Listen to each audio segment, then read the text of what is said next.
छोटी उम्र में बड़ा कमाल कर दिखाया है एलन के 4 क्लासरूम स्टूडेंट्स ने। जी हाँ, जिस तरह से हर बार आपको लगता है कि एलन नीट हो या आईआईटी हो, हर बार अच्छे परफॉर्मेंस के साथ टॉपर लाकर दिखाता है और इस बार तो अंतर्राष्ट्रीय स्तर पर एलन के 4 क्लासरूम स्टूडेंट्स ने गोल्ड मेडल हासिल किया है। कैसा लग रहा है? सबसे पहले यही पूछना चाहूंगी, क्योंकि जब भी हम कुछ अच्छा अचीव करते हैं तो अपने आप में एक बड़ी खुशी होती है, परिवार को भी प्राउड होता है और जिस संस्थान में आप पढ़ते हैं उसको भी प्राउड होता है। कैसा लग रहा है? मुझे बहुत अच्छा लग रहा है, बहुत प्राउड फील हो रहा है कि मैं इंडिया के लिए गोल्ड मेडल ला पाया हूँ। अच्छा, एलन में रहकर आपने तैयारी की और निश्चित तौर पर मेहनत वो चीज़ है जो किसी भी सक्सेस मंत्र की ज़रूरत नहीं है। मेहनत करो, आगे बढ़ जाओगे। आपके सक्सेस मंत्र क्या रहा? मेहनत प्लस टाइम, मतलब टाइम के अंदर मेहनत करना। हमें स्पीड भी अच्छी रखनी होती है और ज़्यादा टाइम तक मेहनत रखनी है, तो उसके हिसाब से हमें आराम से हो जाए।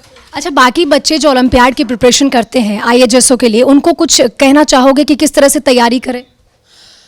हमें एक तो अगर आप 6th-7th में ही हो तो अभी से ही शुरू कर दीजिए 9th 10th 11th 12th की पढ़ाई, और 8th 9th के भी मतलब आप शुरू कर सकते हो, आप पढ़ सकते हो। आप कहाँ से हो? मैं गुजरात से।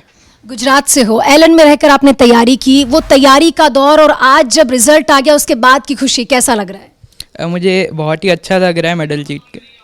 अच्छा, देश के लिए एक बड़ा अचीवमेंट आपने हासिल किया, अंतर्राष्ट्रीय स्तर पर भारत का नाम रोशन कर दिया। उसके लिए कुछ कहना चाहोगे? आगे की क्या प्लानिंग है? आगे भारत का नाम कैसे रोशन करते रहोगे?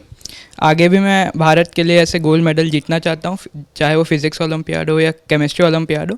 और मैं आगे चल के ये भी चाहूँगा कि मैं भारत की सेवा भी कर पाऊँ जिस भी प्रकार से पॉसिबल हो। तो निश्चित तौर पर जब भी कोई नाम रोशन करता है देश का, देश को भी उम्मीदें होती है कि आगे चलकर ये बच्चे देश के लिए कुछ ऐसा करेंगे कि देश हमारा और भी आगे बढ़ेगा। आपकी आगे की क्या प्लानिंग है और ये जो अचीवमेंट आपने हासिल किया है, कैसा लग रहा है? मुझे पहले तो बहुत ज़्यादा अच्छा लग रहा है इंडिया को रिप्रेजेंट करके, इंडिया के लिए गोल्ड मेडल लाके। और आगे भी मैंने यही सोचा है कि चाहे एस्ट्रोनॉमी ओलंपियाड हो या फिज़िक्स ओलंपियाड, मैं पूरी कोशिश करूँगा कि मैं आगे भी अपने देश का नाम रोशन कर पाऊँ। अच्छा, आप लोग जब चुने गए, चूंकि 6 स्टूडेंट चुने गए हैं भारतीय टीम की तरफ से, आप सब वहाँ इकट्ठा हुए, जैसे आपने बताया कि बहुत सारी मस्ती भी की, कुछ बताना चाहोगे? कोई मोमेंट बताना चाहोगे? हम लोग, मैं सबसे जल्दी उठ जाता था 5 से 5:30 के बीच, और मैं 6 बजे सबकी घंटियाँ बजा के सबको उठा देता था। हम 6 बच्चे थे, सबको उठा देता था। और फिर मैं सुबह 6:30 से 7 के बीच में हम सब लोग, HBCSE का कैंपस अच्छा बड़ा है, वहाँ पे बहुत सारे ग्रीनरी भी बहुत ज़्यादा है, तो हम वहाँ पर घूमते थे, पूरा कैंपस एक्सप्लोर करते थे सुबह 7 से आधा पौन घंटा। तो आपने सबको सोने नहीं दिया मतलब? अच्छा, आप कोई मोमेंट शेयर करना चाहेंगे?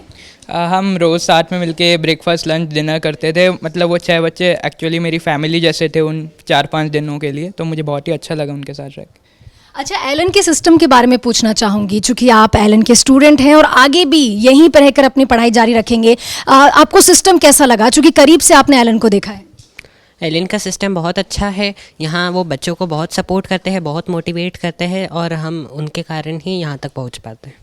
अच्छा, चूँकि बहुत सारे बच्चे ऐसे होते हैं सब्जेक्ट से दूर भागते हैं कि मैथ बहुत हार्ड है या फिजिक्स ऐसी है, आप कुछ कहना चाहोगे? आपको अपने सब्जेक्ट से कितना प्यार है और कौन सा सब्जेक्ट आपका फेवरेट है?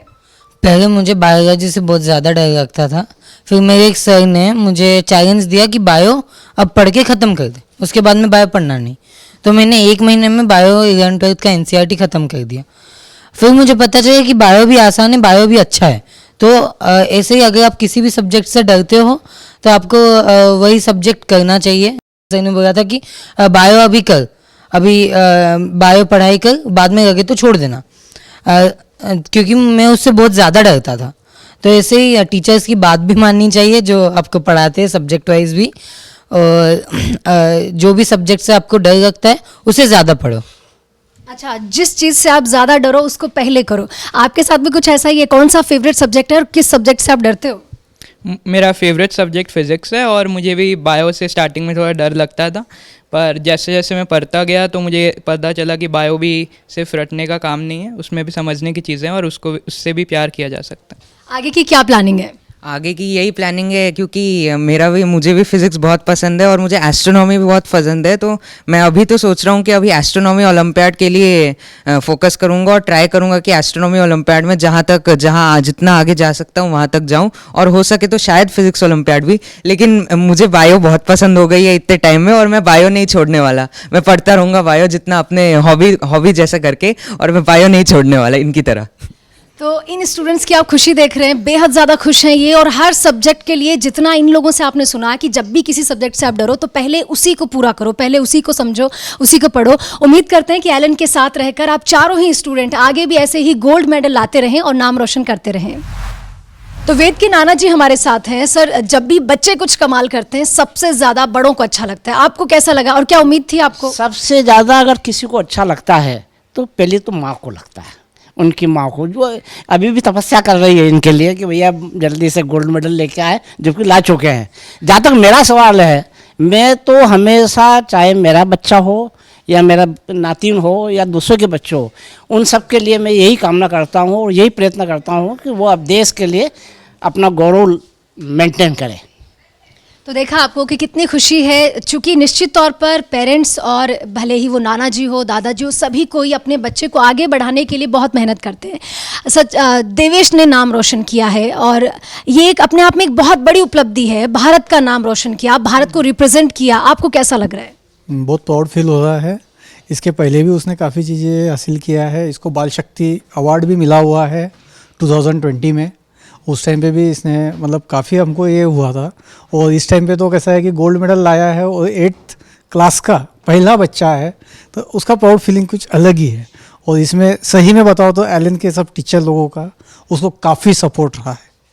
तो राजदीप की मम्मी हमारे साथ है। मैम, आपको कैसा लग रहा है? राजदीप ने गोल्ड मेडल लेकर आए हैं और चूंकि जिस तरह से देश का नाम इन्होंने अंतर्राष्ट्रीय स्तर पर रोशन किया है, एलन का नाम भी रोशन किया है, आपको क्या लग रहा है एक माँ के तौर पर? बहुत अच्छा लग रहा है मैडम, और प्राउड फील हो रहा है कि मैं इसका मामा हूँ, क्योंकि मुझे कोई जानते नहीं थे, आज मैं परिचय पा गया राजदीप के मम्मी। बहुत बड़ी बात कही इन्होंने कि एक माँ बाप के लिए इससे बड़ी बात नहीं हो सकती कि वो बच्चे के नाम से जानने लग जाएं, पहचानने लग जाएं। बहुत बड़ी बात कही। आपको कैसा लग रहा है मैम, नाम रोशन किया है? I am very proud of him. Actually क्या बोलूँ, मैं भी कुछ बोल नहीं सकती हूँ, बट उसने जो प्राउड दिया है दैट मेजर नहीं कर सकते हैं। I am very proud of him. भले ही एक माँ के पास, एक पिता के पास शब्द कम पड़ जाए, लेकिन उन्होंने जिस तरह से बैकबोन की तरह अपने बच्चों का सपोर्ट किया है, बच्चों को यहाँ तक पहुँचाया है, बहुत बड़ी बात है। भारत के बच्चों ने जो ये कमाल किया है, इंटरनेशनल जूनियर साइंस ओलंपियाड, जिसे IGSO के नाम से पूरा भारत जानता है, पूरा विश्व जानता है। 10वीं तक के बच्चों के लिए साइंस के क्षेत्र में ये रियली एक ओलंपिक के बराबर है। साइंस की प्रतिस्पर्धा है, 10वीं तक के बच्चे, 10th क्लास तक के बच्चे इसमें पार्टिसिपेट करते हैं। 59 कंट्रीज़ के देश के बच्चे इसमें आते हैं, हर देश से 6 बच्चे आते हैं। 6 बच्चों में से 6 के 6 गोल्ड मेडल लाना, भारत का तिरंगा फहराया है इन बच्चों ने, और उन 6 में से 4 एलन के हैं। ये हमारे लिए विशेष रूप से गौरव की बात है कि एलन के बच्चों ने इतना अच्छा कमाल किया है। भारत के खिलाड़ी, जिसे हम कहते हैं ओलंपिक में मेडल लाते हैं, ऐसे भारत के होनहार बच्चे जो साइंस के बच्चे हैं, इन्होंने अपना कमाल इस बार दिखाया है। और एक इसमें विशेष है कि भारत के इतिहास में आज तक 8वीं क्लास का बच्चा इसमें कुछ नहीं कर पाया था, लेकिन इस बार पहली बार 8वीं क्लास के देवेश भैया ने भी उसमें अपना गोल्ड मेडल जीता है। तो कई चीज़ें इसमें अनोखी हो रही हैं। भारत पूरे विश्व में 2nd नंबर रहा है, पिछली बार कई बार फर्स्ट भी आया, लेकिन भारत का टॉप में आना ये भी हमारे लिए बहुत गौरव की बात है। सभी को बहुत बहुत बधाई। हम बहुत खुश हैं, आज सब आनंद में हैं।